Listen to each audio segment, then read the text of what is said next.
ગણિતના મહત્વના પ્રકરણ સમાંતર શ્રેણીના મહત્વના સૂત્રો।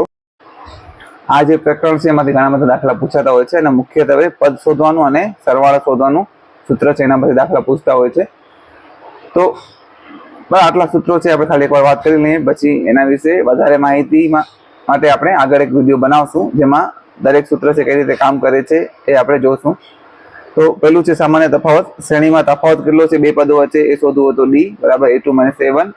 કોઈ પણ બે પદનો તફાવત તમે કરી અને સામાન્ય તફાવત શોધી શકો છો। પદ શોધવાનું સૂત્ર છે an બરાબર a વત્તા n - 1 ગુણ્યા d। an એટલે nમું પદ કયા નંબર, જેમ કે 10મું પદ કહે તો a છે પ્રથમ પદ છે, અને n એટલે કયો નંબર, જેમ કે 10મું પદ શોધવું છે તો n આપણું 10 હશે। તો આ an વાળું સૂત્ર પદ શોધવાનું ડાયરેક્ટ આપણે શોધવું છે તો પણ આ સૂત્રો છે। જેમ કે ત્રીજું પદ શોધવું હોય તો પ્રથમ પદ વત્તા 2 ગુણ્યા d, જે પદ શોધવું હોય એનાથી એક ઓછી સંખ્યા લખી ગુણ્યા તફાવત કરી નાખવાનું। જેમ કે a4 હોય તો a વત્તા 3d, a5 હોય તો a વત્તા 4d આવે। તો પદ શોધવાનું સૂત્ર। સરવાળા શોધવાનું સૂત્ર પૂછે તો sn વાળું, તો n ભાગ્યા 2 કૌંસમાં 2a વત્તા n - 1 ગુણ્યા d। n એટલે સંખ્યા, જેમ કે તમે કીધું કે 40 પદોનો સરવાળો શોધો તો n એટલે 40 આવશે।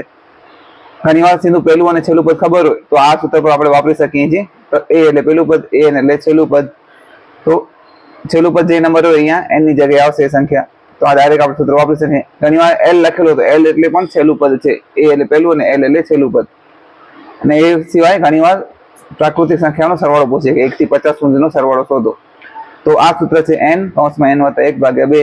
n એટલે તમને પૂછ્યું કે 50 સુધીનો સરવાળો શોધો તો n એટલે 50 મૂકવાના, તો આ સૂત્ર તમને કામ આવશે। તો આટલા સૂત્રો કરી લો એટલે આ પ્રકરણ તમારું થઈ જાય।